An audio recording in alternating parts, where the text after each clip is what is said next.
Bonjour à tous, bienvenue dans ce nouvel épisode de Dans la tête d'Oussama Ammar.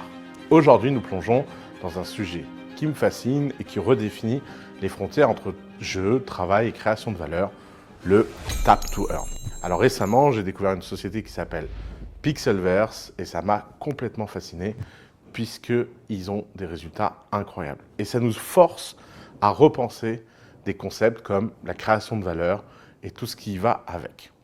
Alors, le tap to earn, c'est un peu une évolution déjà du play to earn. Il y a une notion dans l'école d'économie autrichienne qui est la valeur est subjective et déterminée par les préférences individuelles.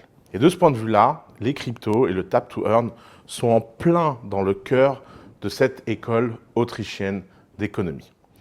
Alors, ça a commencé avec un jeu qui s'appelait Bitcoin Blast, où les gens pouvaient gagner des petites quantités de Bitcoin en résolvant des puzzles.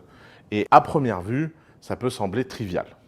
Mais en réalité, à l'époque, c'était déjà une innovation profonde dans la manière dont nous concevions la création de valeur. Les créateurs ont compris que l'attention des utilisateurs a une valeur réelle.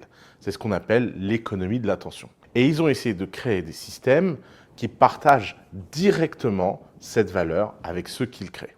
Alors un exemple frappant, c'est Axie Infinity, qui pousse ce concept encore plus loin, puisqu'il a créé de véritables économies virtuelles avec leurs propres mécanismes de marché.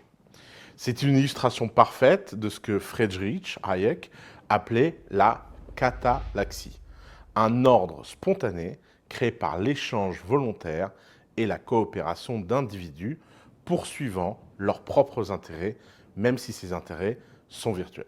Et de ce point de vue-là, le Tap to Earn ou un Pixelverse représente une évolution très intéressante de cette économie de l'attention. Puisque traditionnellement, les plateformes du numérique captent l'attention des utilisateurs pour la monétiser auprès des annonceurs. Le Tap to Earn court-circuite ce modèle en rémunérant directement les utilisateurs. C'est une application du principe autrichien de la souveraineté du consommateur.